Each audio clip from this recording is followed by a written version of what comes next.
Éric Morvan, directeur général de la police nationale, et son témoignage, c'est le moins qu'on puisse dire, a fait réagir les sénateurs. Les faits sont graves, mais le préjudice ne l'est pas. Voilà ce qu'a déclaré Éric Morvan, ajoutant qu'à la place du directeur de cabinet d'Emmanuel Macron, il aurait pris exactement la même sanction, c'est-à-dire 15 jours de mise à pied. Écoutez-le. Très honnêtement et très sincèrement, je pense que placé dans la même situation que monsieur Patrick Stroda, j'aurais pris exactement la même décision. Je le dis vraiment, en toute sincérité, et je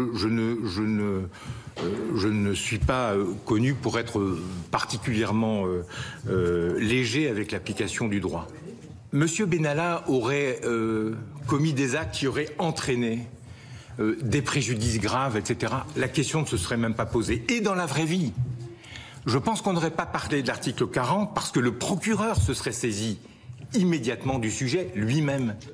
Et réponse immédiate du président de la commission des lois. Quand on vous entend, monsieur, on comprend mieux ce que Michel Delpuech, préfet de Paris, entendait par copinage malsain, ambiance. Alors justement, il est entendu, Michel Delpuech, en ce moment même devant cette commission. En tout cas, ce qu'on peut vous dire, c'est qu'ici, au Sénat, les sénateurs qui font partie de cette commission ont très mal pris les propos d'Emmanuel Macron. Hier soir, qu'ils viennent nous chercher, nous disait un sénateur il y a quelques instants. Qu'est-ce que ça veut dire? D'abord, on peut pas venir le chercher parce que c'est pas constitutionnel. Il peut pas venir devant nous. Et surtout, l'ironie dont il a fait preuve hier soir montre qu'il n'a pas pris la mesure de la gravité de cette affaire.